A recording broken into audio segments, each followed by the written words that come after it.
Take an avoidant, for example, right? So as this little child, they obsess about being by themselves, playing with their own toys. Even at school, they don't necessarily feel comfortable relating, so they sit in the cafeteria by themselves, etc.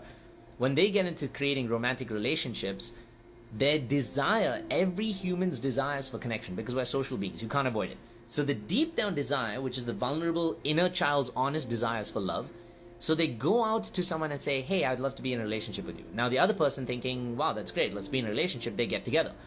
But as things start to get more serious, as things start to get more intimate, this avoidant person starts to get reminded of those moments with their parents.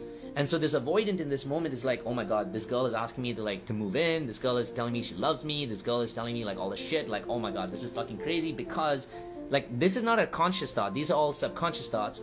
The subconscious self is saying, I remember when this happened last, when my emotions were really intense, when I was being really vulnerable, and I was completely broken and rejected. So I am not going to take this chance here. And so what the avoidant does is run away. So their additional coping mechanism or their survival program that comes from their attachment style is flight.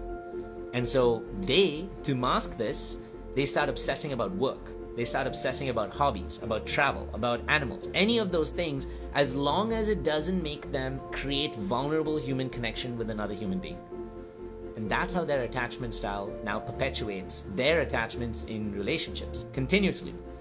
But if you look at the story of the avoidant, it's not like that leads to success. Relationship after relationship, they feel like they are not creating success. Their partners are breaking up with them, or they're breaking up with their partners. They also often reject before they reject, or abandon someone before they abandoned. That's their method because they really don't want to feel that intensity of rejection or abandonment.